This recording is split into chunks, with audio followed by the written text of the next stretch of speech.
देखिए हुजूर।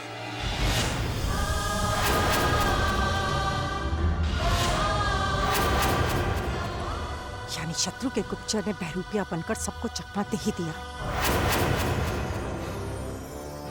परमवीर सिंह, गिरफ्तार कर लो इसे। ये एक बहरूपिया है। जगन सिंह, बंदी बना लो इसे। ये बहरूपिया है। बहरूपिया मैं नहीं, ये है परमवीर सिंह। आज तुम्हारी आंखें कैसे धोखा खा गई? जगन सिंह, देखते क्या हो, ले जाओ इसे और कारागार में डाल दो। जाओ। परमवीर सिंह मैं नहीं, ये बहरूपिया परमवीर सिंह। परमवीर सिंह मैं कह रही हूँ तुम धोखा खा रहे हो। अच्छा परमवीर सिंह, परमवीर सिंह मेरी बात सुनो तुम। लगता है महाराज शिवदत्त अपनी मौत को दाव देने का फैसला कर बैठे हैं। इसलिए चुनारगढ़ की टोले ने उन्होंने अपने गुप्तचर को भेजा है, पर वो ये नहीं जानते कि शिवगढ़ की घेराबंदी करके हमने उनकी गर्दन पहले से ही दबोच ली है।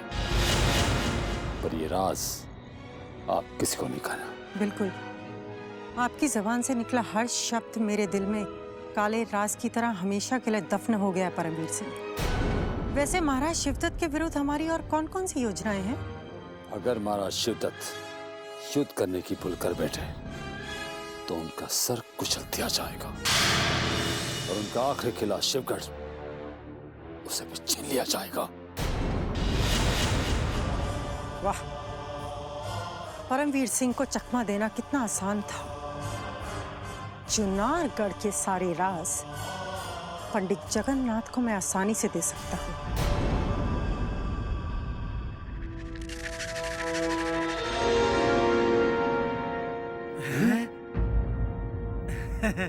प्रणाम पंडित जी।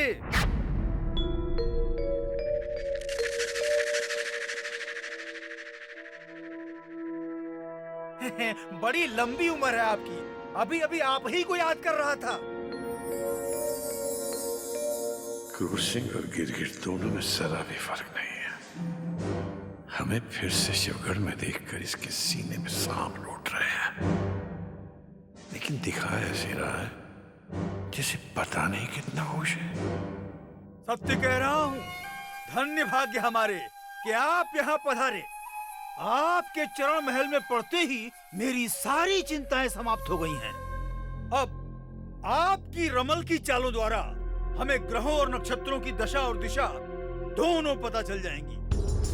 आपके बिना तो महाराज की जैसे कमर ही टूट गई थी, लेकिन अब आपको देखकर मेरे साथ साथ महाराज की हिम्मत भी लौट आई है। कमाल है। महाराज शिवदत्त को पराजित हुए कितने बरस बीत गए, किंतु आपकी स्वामी भक्ति में फर्क नहीं आया। कैसे आएगा पंडित जी, कैसे आएगा? आखिर मैंने महाराज शिवदत्त का नमक जो खाया है। यदि अवसर आया तो मैं दिखा दूंगा कि मैं महाराज शिवदत्त के लिए अपनी गर्दन भी कटा सकता हूँ। क्यों आमिर नाजिम? जी हुजूर। सुना है आपने? आपकी ये मुराद भी बहुत जल्दी पूरी हो जाएगी क्रूर सिंह, क्योंकि युद्ध छिड़ने वाला है। हम लोग शत्रु से लड़ने के लिए सबसे पहले आप ही को भेज देंगे। प्रणाम। प्रणाम प्रणाम। तो मुझे बलि का बकाया बनाना चाहते हो? यदि युद्ध छिड़ गया पंडित जगन्नाथ, तो मैं तुम्हारे साथ साथ महाराज शिवदत्त की गर्दन भी कटवा दूंगा, लेकिन किसी भी तरह चुनारगढ़ को अपने कब्जे में ले लूंगा। परमवीर सिंह जी, मैं आप ही को ढूंढ रही थी। ये आपने क्या किया? पद्मिनी को बंदी बनाकर कारागार में बंद कर दिया। वो पद्मिनी नहीं है, वो उसका बहरूपिया है। ये आपकी भूल है। वो कोई बहरूपिया नहीं बल्कि वही पद्मिनी है जिसके साथ मैं स्वयं महल से बाहर निकली थी। आपने शायद उसे पहचाना नहीं। पद्मिनी को हम बरसों से जानते हैं और उसे हम अंधेरे में भी पहचान जाएंगे। यदि पहचान जाते तो उसे बंदी बनाने की भूल न करते। चपला, जितना अधिकार तुम्हें दिया गया है उससे आगे मत बढ़ो। तुम जानते हो इस महल में हमारा ओहदा क्या है? जानती हूँ, मैं अच्छी तरह से जानती हूँ कि मैं चुनारगढ़ के सबसे शक्तिशाली मंत्री से बात कर रही हूँ, किंतु मैं ये भी जानती हूँ कि वहाँ कारागार में जो बंद है वो वही पद्मिनी है जिसने कदम कदम पे आपका साथ दिया, और आपने बदले में उसे कारागार में बंद करके घोर अपमानित किया है। चपला, यदि ये बात किसी और ने कही होती तो इसी समय धक्के मार के महल से बाहर निकलवा देता। एक बात याद रखना कि हमारी इच्छा विरुद्ध भविष्य में यदि तुमने ऐसा तुच्छ सवाल करने का साहस किया तो हम सहन नहीं करेंगे।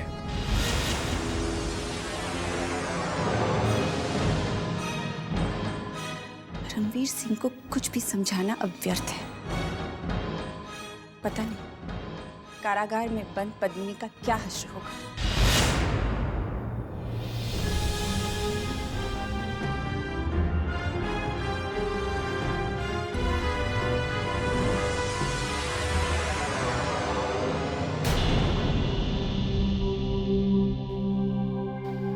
परमवीर सिंह, मैं आपसे कह रही हूँ कि आप फिर धोखा खा रहे हैं। जिसे आप पद्मिनी समझ रहे हैं वो पद्मिनी नहीं, शत्रु की कोई अय्यार है। जानता हूँ, मैं जानता हूँ कि वो पद्मिनी नहीं है बल्कि शत्रु की अय्यार ही है। तो फिर आपने मुझे क्यों बंदी बनाया है? उस अय्यार को धोखा देने के लिए कारागार खोल दिया जाए।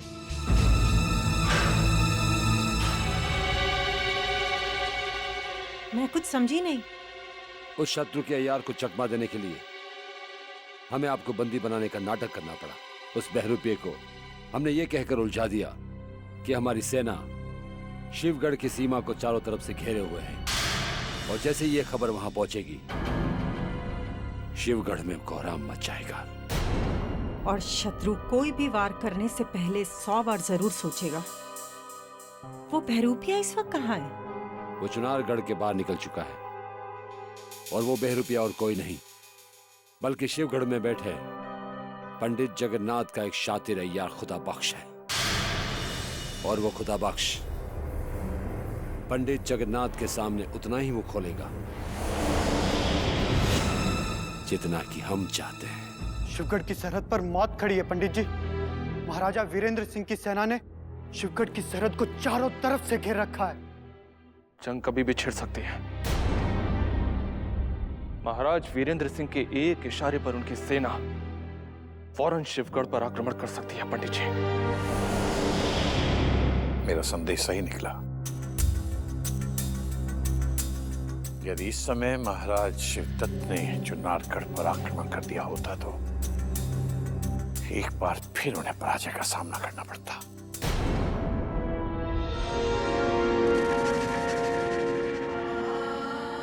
और क्या खबर लाया? तेज सिंह का कहना है कि जब युद्ध होगा तो महाराज शिवदत्त का सर कलम कर दिया जाएगा। पंडित जी, दुश्मन के इन इरादों को कुचलने का अब क्या उपाय हो सकता है? किसी भी तरह इस संभावित युद्ध को टालना होगा। हमारा एक गलत कदम महाराज वीरेंद्र सिंह के सैनिकों की तलवारों को म्यानों से बाहर निकलवा सकता है।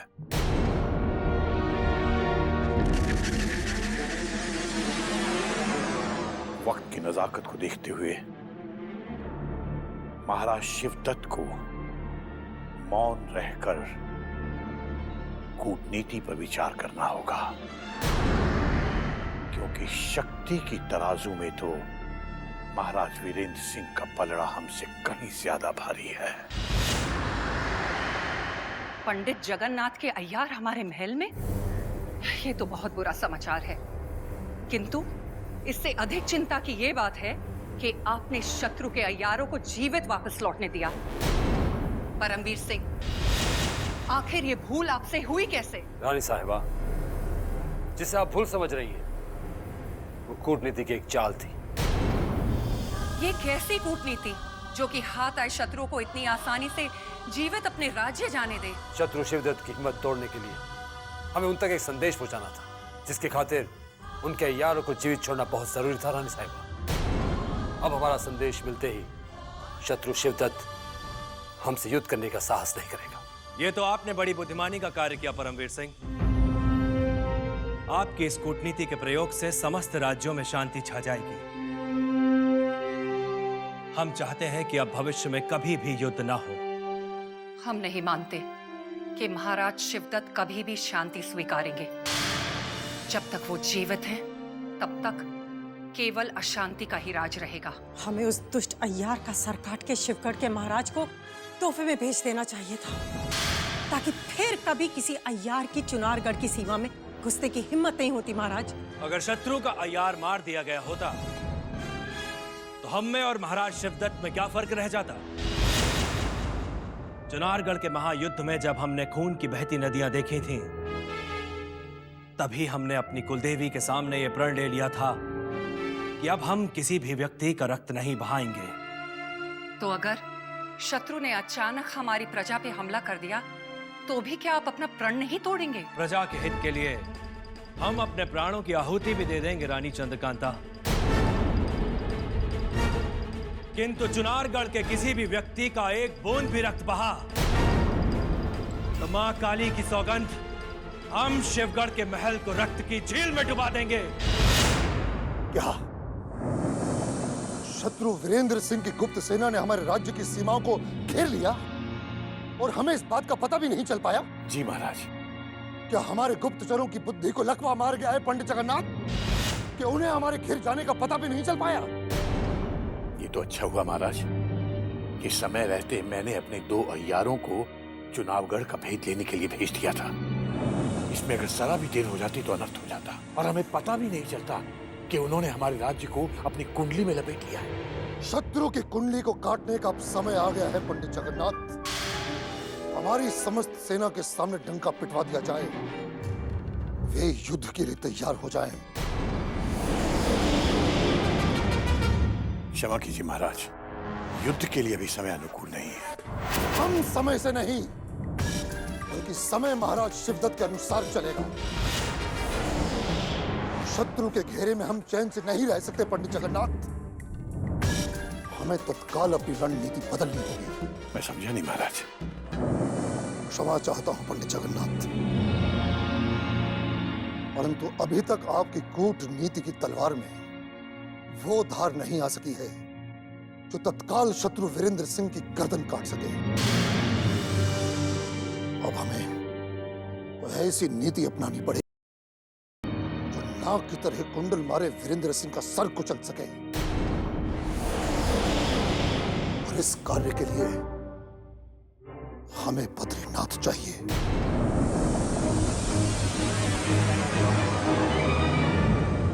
जी महाराज।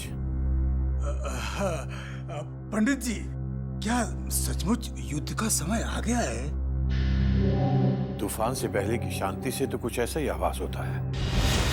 लगता है तुम्हारा सर कटाने का समय आ गया है क्रूर। सर?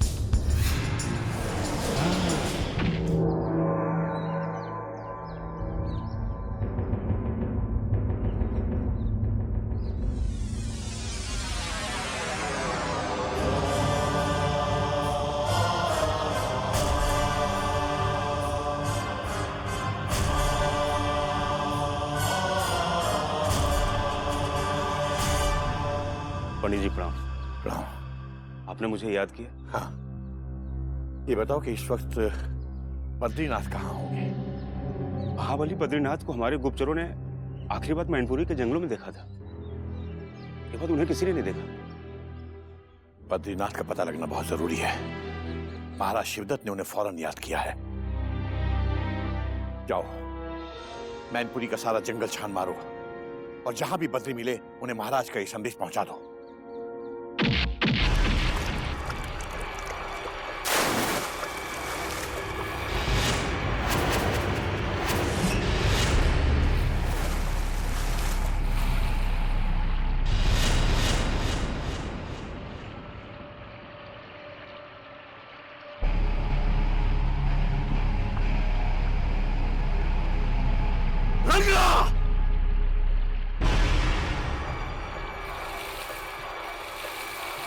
जाकर देख झाड़ियों में कोई है।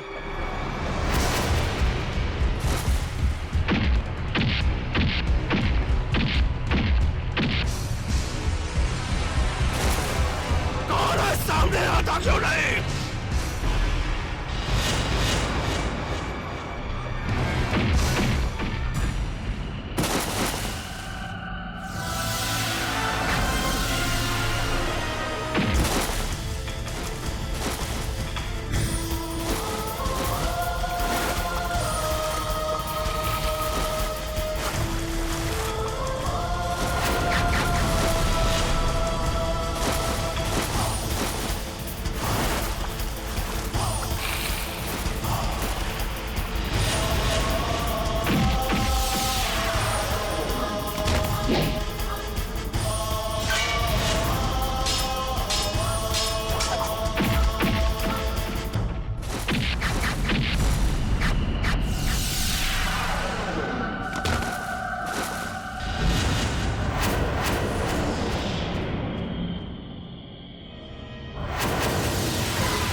महाबली बद्रीनाथ की जय हो। भानु प्रताप सिंह, आप क्या शिवगढ़ में फिर कोई संकट आ गया जो आपको यहाँ आना पड़ा? आपका अनुमान बिल्कुल ठीक है महाबली। अब शत्रु कभी भी युद्ध का बिगुल बजा सकता है। लगता है शत्रु वीरेंद्र सिंह का काल आ गया है। ये सूर्यबान सिंह उन्हीं का एक योद्धा था जो हमें मौत के घाट उतारने आया था। आपकी ये प्यासी तलवार चुनारगढ़ के शत्रुओं का फिर से लहू मांग रही है महाबली। शत्रुओं का सामना करने के लिए महाराज शिवदत्त को अब केवल आपकी जरूरत है और उन्हीं का संदेश लेकर हम आपके पास आए। महाराज शिवदत्त के एक आदेश पर हम चुनारगढ़ के समस्त शत्रुओं का संहार कर देंगे। आप चलिए, हम सुबह होते ही दरबार पहुंच जाएंगे।